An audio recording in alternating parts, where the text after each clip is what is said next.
Sit on down in that old rocking chair. Take a load off and let down your hair. It's time for forever and always with your anchor man, Tom Boatwater.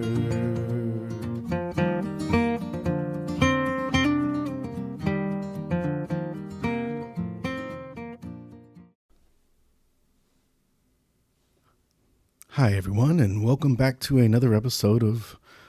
Well, I guess we really don't know what the name of the show is anymore. So, welcome back to the Tom Boatwater Experience, and I guess you immediately can tell a wardrobe change. You don't see my normal glasses and my hat and my sweater, and I'll absolutely be getting into that shortly, and so I hope you can bear with me. I know this is a rather stark change amongst many stark changes over the last few months, weeks, and even years, I guess you could say.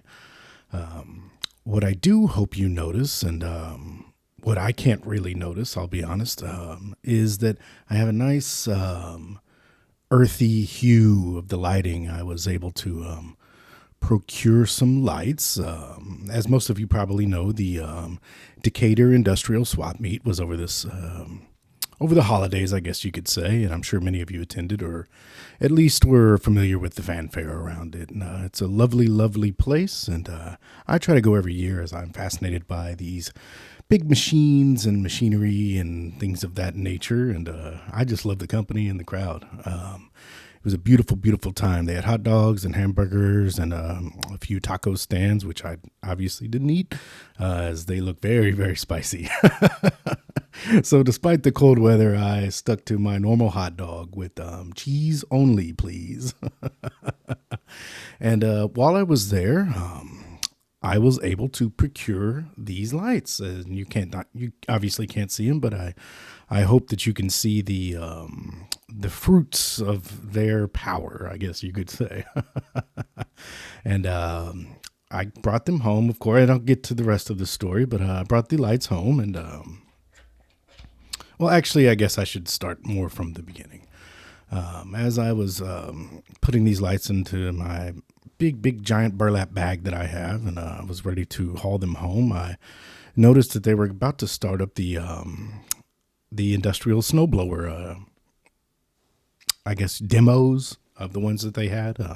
Many of these are collected after abandoned from job sites, or the company goes out of business or whatnot. They have this swap meet where you can usually get these things on pennies for the dollar. So I said, you know what, I can pack these up later. I would love to go check out this exhibit, this demonstration, I guess you could say.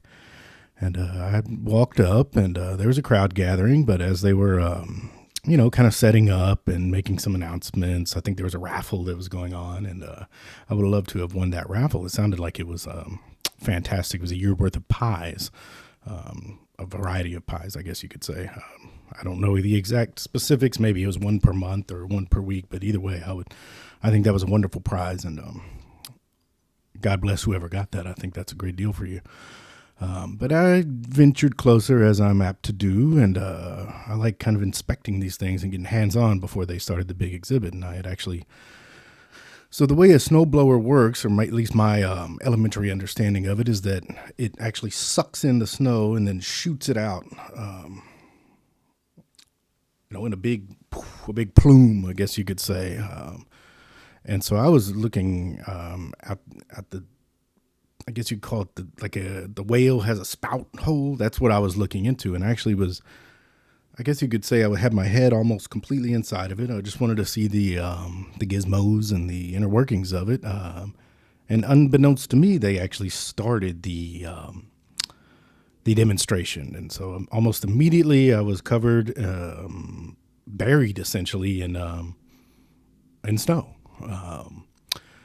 And I figured somebody would be on the way to rescue me and just be pardon me, I'm still very, very cold. I figured it'd just be a nice footnote and a fun time. Hey, did you see the guy get buried at the swap meet? But no, I think everybody was caught up in the excitement of these amazing machines, and it wasn't until, 3 or 4 hours later when they were clearing the grounds that I was discovered. I actually, luckily, I was wearing my sweater, and they were bringing in the snowplows to kind of remove everything. And the tag of my sweater actually got hung on the blade of the snowplow. And I was dragged, 30 or 40, 50 feet until I was noticed, until they said, oh, my God, I distinctly remember a faded thing. Is like, we found a dead body, and it must have looked like that because, of course, I didn't, I lost consciousness probably 15 or 20 minutes in. I was chilled to the bone, as they say. Very, very cold. And then it was, again, as if I was encased in an icy tomb.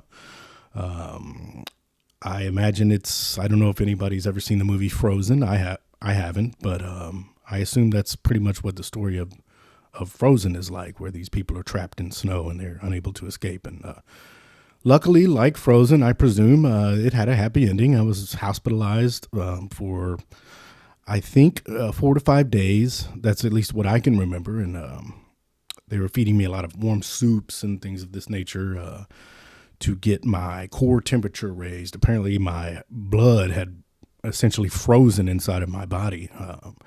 And it's a case of a medical miracle that I'm alive and able to speak and function today. I'm still have a little bit of tingling in my extremities, my fingers and toes, but otherwise, I think I'm right as rain, as they say.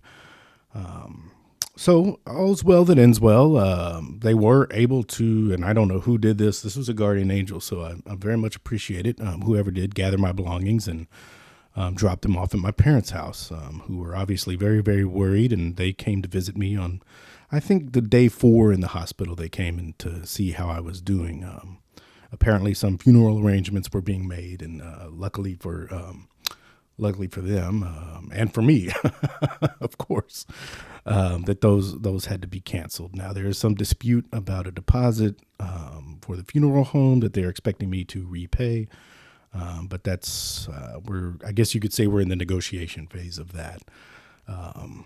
Now, that being said, after my recovery, I set up these lights in the space that I have, and I was all ready to record another episode of Rocking Chair News, which I think got a wonderful reception, and got many, many thank yous and postcards and things like this. I actually run a live journal, which I should be sharing, and I got many, many